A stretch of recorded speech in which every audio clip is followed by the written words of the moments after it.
સુરતની કાપોદ્રા પોલીસે લગ્નની લાલચ આપી અલગ અલગ શહેરોમાં યુવકોને શિકાર બનાવનારા માસ્ટર માઇન્ડને ઝડપી પાડ્યો છે. આરોપીએ સાગરીત મહિલાઓ સાથે મળી આશરે 17.20 લાખની છેતરપિંડી આચરી હોવાનું સામે આવ્યું છે.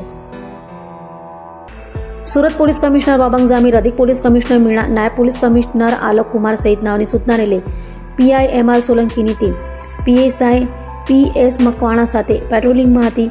ત્યારે અનાર્મ પોલીસ કોન્સ્ટેબલ મુસ્તાકભાઈને મળેલી બાતમીના આધારે અનાર્મ પોલીસ કોન્સ્ટેબલ વિપુલસિંહ અને રઘુભાઈએ લગ્નના નામે છેતરપિંડી કરતી ગેંગના મુખ્ય આરોપી હિતેશ ઉર્ફે રાહુલ ઉર્ફે રસિક રતિલાલ કાપડિયાની ધરપકડ કરી હતી. તપાસમાં ખુલાસો થયો છે કે આરોપી હિતેશ કાપડિયા વિવિધ મહિલાઓ સાથે મળીને લગ્ન ઈચ્છુક યુવકોને ફસાવતો, મંદિર ખાતે લગ્ન કરાવતો અને બાદમાં રોકડ તથા દાગીના લઈને ફરાર થઈ જતો હતો. કાપોદ્રાના એક કેસમાં જ પીડિત પાસેથી લગ્ન ખર્ચ અને રોકડ મળીને 5 લાખ પડાવ્યા હતા. તો પૂછપરછ દરમિયાન આરોપીએ સુરતના ઉત્તરાયણ, અમરોલી, અડાજણ ઉપરાંત અમદાવાદ અને રાજકોટમાં પણ આવી જ રીતે છેતરપિંડી કરી હોવાનું કબૂલ્યું છે. કુલ મળીને આશરે 17.20 લાખની રોકડ અને દાગીનાની છેતરપિંડી સામે આવી છે. આરોપી સામે અગાઉ પણ અનેક છેતરપિંડીના ગુનાઓ નોંધાયેલા હોવાનું પોલીસે જણાવ્યું હતું.